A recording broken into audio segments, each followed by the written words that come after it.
Background. मंदिर की घंटियां, पक्षियों की चहचहाहट, शास्त्रीय संगीत की हल्की धुन। नैरेटर भावनात्मक स्वर में। 1850 का भारत, एक ऐसा समय जब परंपराएं सांस लेती थीं और धरती गाथाएं कहती थीं।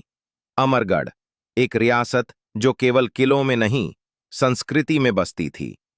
यहाँ के राजा वीरेंद्र प्रताप सिंह न केवल एक योद्धा थे, बल्कि धर्म और कला के संरक्षक भी।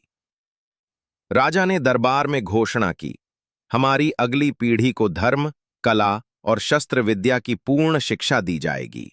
उनकी आंखों में चमक थी जब वे राजकुमारी सौम्या को देखते। बेटी नहीं, जैसे संस्कृति की चिरंजीवी हो। सौम्या केवल तीर चलाना नहीं सीख रही थी, वह गीतों में राग, शास्त्रों में नीति और तलवार में मर्यादा सीख रही थी। उसकी मां रानी चंद्रप्रभा कहती, बेटी, संस्कृति केवल किताबों में नहीं, जीवन में उतरती है। दूर अंग्रेजी छावनी में कैप्टन डैनियल हॉकिंस ने अपने नक्शे पर अमरगढ़ को गोल घेरा। यह रियासत नहीं, यह विद्रोह है संस्कृति का, इसे झुकाना होगा। वहीं दीवान भानुदेव का मन डगमगाने लगा। सोने की चमक ने भानुदेव की निष्ठा को निगल लिया। अंग्रेजों से गुप्त संधि हुई। बस एक रात, बसंत महोत्सव की, जब किला सबसे कमजोर होगा। अमरगढ़ सज गया। फूलों की होली, पनघट पर गीत, कथक की थिरकन और यज्ञ की ध्वनि।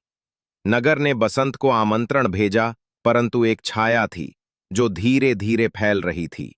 जैसे ही यज्ञ की अग्नि शांत हुई, किले के गुप्त द्वार से अंग्रेज घुस पड़े।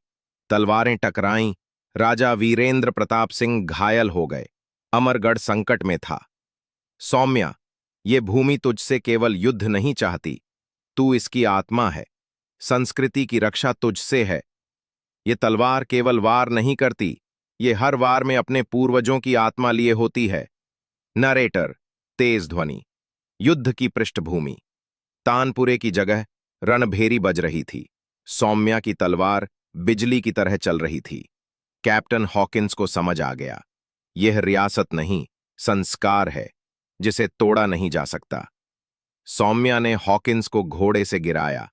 अंग्रेज भाग निकले। भानुदेव पकड़ा गया और प्रजा ने उसका न्याय किया। किंतु राजा अंतिम सांसें गिन रहे थे।